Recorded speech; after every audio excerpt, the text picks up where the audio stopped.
So I just finished watching Bugonia, the 2025 crime thriller from Yorgos Lanthimos, starring Jesse Plemons and Emma Stone. And I just want to talk about the film a little bit, kind of give a review / breakdown on all the things that happen in it.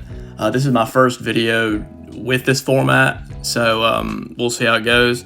I'll start with a spoiler-free breakdown, then later move into the more spoiler-heavy topics. So if you haven't watched the film yet, I would definitely check it out before viewing that later portion of the video, but I will flash on the screen and tell you when the spoiler portion is happening. So without further ado, let's just hop into it.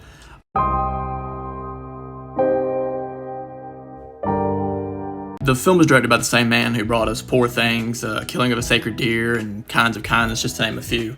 And this film also just reeks of that same style. It's just so prevalent. The film throws us into the lives of Teddy and Don, played by Jesse Plemons and Aidan Delbus, for his acting debut. They play two conspiracy theorists hatching a plan to save the world from an alien invasion. We see their day-to-day and kind of get a glimpse into their lives and their home. The production design in this film does so much legwork. The house looks so lived in and impoverished, and that kind of tells us a story in itself. And with just this intro scene, we're given a lot of information. They're definitely preparing for something big. They're training physically. We're shown they're cousins, and Teddy is obviously calling all the shots in this. We're shown their power dynamic, and it's very leader and follower. And even in this intro scene, we can already kind of see the manipulation occurring between Teddy and Don. We are then introduced to Michelle, played by Emma Stone, going through her day-to-day with expensive habits, expensive routines, and a very large house. And this scene kind of just further builds the juxtaposition of their two living situations, the meals that they're eating, the training that they're doing, where the cousins are kind of just using anything at their disposal to lift and to just doing kind of body workouts. She has a personal trainer, she's taking boxing lessons. It's very distinct difference. And like I said before, Michelle is played by Emma Stone in her fifth Yorgos Lanthimos film. She plays a strong-willed girl boss, pharmaceutical CEO, that Teddy and Don suspect of being an alien. Well, mostly Teddy. And that's another thing we'll get into, just how much Teddy has Don under his thumb, but in his mind he's doing it for both of them. But we will get into that a little bit later. So based on premise alone, this is already a very interesting concept. So many questions to ask based on the one statement. You could ask, what are the men's real intentions? Are these men insane? And the thought looming in the background for the entire film that never leaves is she actually an alien? And the film does take its time in answering each of these questions. We are shown very early into the film that Teddy is definitely the ringleader in this operation. Him being the only one that can see these aliens, claiming that he can tell when people are aliens, and bursting into nonsensical dialogue explaining the research into the subject. And as insane and mentally unwell that Teddy obviously is, the performance still makes the viewer feel empathetic towards the kidnapping pair, which I think in itself is very impressive. If your performance convinces me that I should be sympathetic for a man that just kidnapped a woman from her driveway, if I can feel bad for that man and feel sorry for him, I think that says multitudes to the performance. And during this said kidnapping scene, we're shown again how strong-willed and independent that Michelle is, fighting them off for way too long until she's sedated. And even when she wakes up in captivity, we're still seeing her fight and desperation, her survival instinct. She's trying to talk her way out of things. She's using her various skills as a silver-tongued businesswoman. So, look, I feel qualified here because I am a chemist by training, but I also have a psych degree. Oh, okay, wow, great. I mean, just the fear that goes along with being at the mercy of a mentally unwell person, dead set on doing you harm, dead set that you're the villain.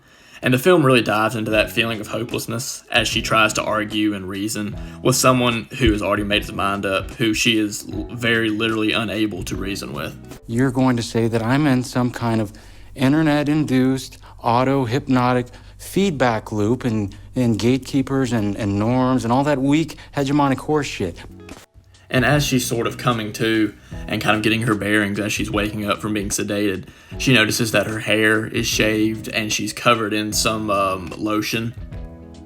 And this visual of her kind of has us leaning towards Teddy, I feel like, instinctively, because in these scenes she looks like an alien. Where's my hair? Your hair has been destroyed to prevent you from contacting your ship. What ship? Your mothership? This film has a very limited cast, about 5 characters in total, technically 4, one comes in a flashback. Comedian Stavros Halakis plays an eccentric, guilt-ridden cop that actually fits with the narrative very well. A surprising sense of subtlety in this character really builds to this character's guilts and also very much refines Teddy as having a tortured past. And Stavros gave an amazing performance. I've seen him on Tires and a podcast here and there. And he wasn't just written in as some comedic one-off cameo that some comedian would get. He actually gives a very weighted and heavy performance. And while on the topic of great performances, Aidan Delbus gives an amazing performance, going toe-to-toe with Jesse Plemons and Emma Stone. If this were to be a weaker performance, it definitely would have stood out, seeing as most of the film is just these 3 characters kind of talking. Aidan's character Don brings a much-needed level of humanity to the pair, giving Teddy a person to take care of while also trying to be the unsure and scared voice of reason. The score, composed by Jurgen Fendrix, is a very prominent part of the film, often interrupting suddenly with intense horns and percussion, further building on the surreal nature of what's happening on screen. While being very intense for most of the film, there are also many moments where there is no swelling music or any other non-diegetic score. There's just silence, listening to footsteps, long, tense pauses in sentences, letting the uneasiness really take effect. And I know I've mentioned it a few times, but I cannot praise the subtlety of this film and its dialogue enough. I feel like there's another alternate universe where this film could be way different, more perverse and crude, and that's why I applaud the film so much for kind of just holding all that stuff back. Letting it kind of take the back seat. We get the point, but it doesn't need to be in your face. I just feel like a lot of these situations and the subject matter brought up, like with the cop and what happened to him as a kid, and with 2 men kidnapping a woman, I mean, it could have went in a horrible place and it would have ruined the entire experience. The film is first and foremost a thriller crime drama, but I would say it is almost equal amounts a dark comedy, the surrealist nature of the film being sort of the punchline, while keeping that dry humor and dialogue that we've come to expect from Yorgos' work. The best way I could explain it is think Killing of a Sacred Deer's dry, matter-of-fact deliveries mixed with the Poor Things' absurdist imagery and set pieces. While you can draw similarities to his other works, Bugonia still manages to remain unique and fresh in its own way. The film does go pretty hard on its messages, one being the corporate greed and classism, while the other more glaring one is unchecked mental health and the dangers of not receiving proper care. And then there's one more very prominent one, but it is kind of getting into spoiler territory, so I'll talk about that a little later. But at the end of the day, the cause for everything that happens in this film is Teddy is unwell, either on set by his mother's similar radical beliefs or other trauma that he had as a child. But he is obviously dangerous to himself and others. The more you learn about instances in his past, the more you kind of start to feel bad for him. And there's just so much pain on display, and Plemons portrays that pain very openly and very well. And by the end, you really get to feel for Teddy as a character. And this is the part where I'm going to start getting into spoiler territory. If you haven't seen the film yet, go watch it. I super recommend it. Go form your own opinions about it. For the people not sticking around, if I have to rate this movie, I think I give it an 8.5 out of 10. But okay, final warning, I'm going to get into spoilers now. So let's address the elephant in the room. She was an alien the whole time. And you know what? Going into this film, I thought she's probably an alien and that will be the big twist. But as I was watching it and seeing Plemons' mental breakdowns and seeing Emma Stone's convincing performance, she actually got me to believe that I was stupid and that she was a human. And I think that just further solidifies the writing and acting in this film. Emma Stone does an amazing job, for lack of a better term, just making you feel crazy right along with Teddy. Although the shaved head and lotion does make her look very alien-like, she still convinces you out of it. She did me anyway. I think this film is broken down by two major turning points, both in tone and narrative. The first one is marked by the unaliving of Don and the murder of the sheriff, which for the film, with so little gore and violence, hit a lot harder. And this instance is also highlighted by the fact that our 5, technically 4-character film is down now by half. And this happens in a matter of maybe 30 seconds, probably less. And it's just such a you just get such a visceral reaction from that turning. And it's just tragic because the cousins truly did love each other and care for each other very deeply, both just severely misguided.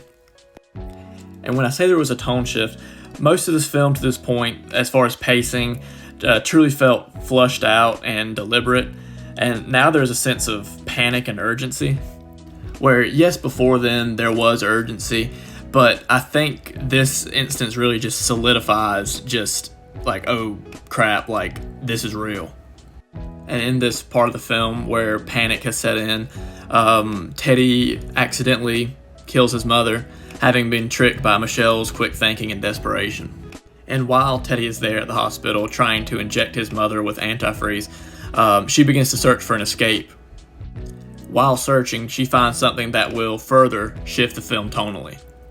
While pushing on walls, she finds a secret room, and it's Teddy's killing room. When confronted of this, he claims that only 2 of the victims were aliens.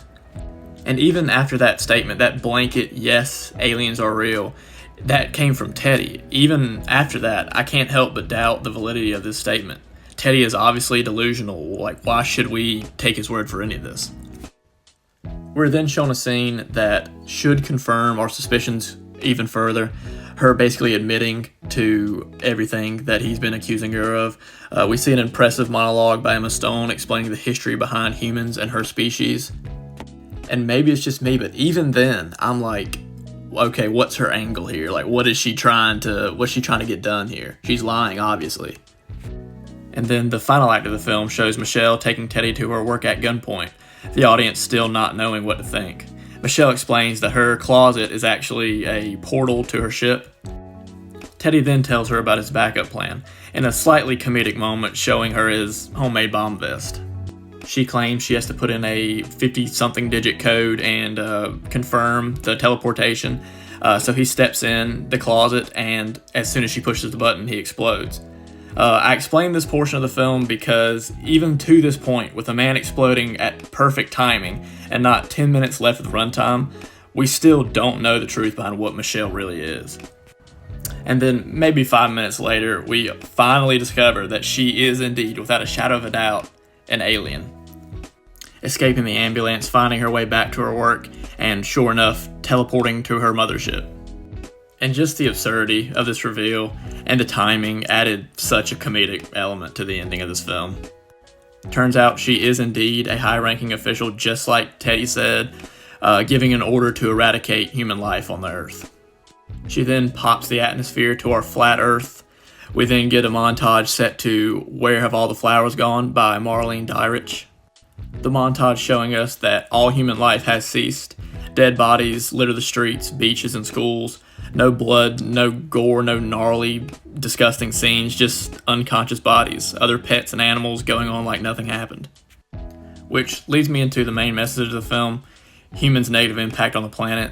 This final sequence showing that a higher intelligence sees that mankind is nothing but a parasite on the planet, and it would be better off for the future of Earth if we simply just did not exist.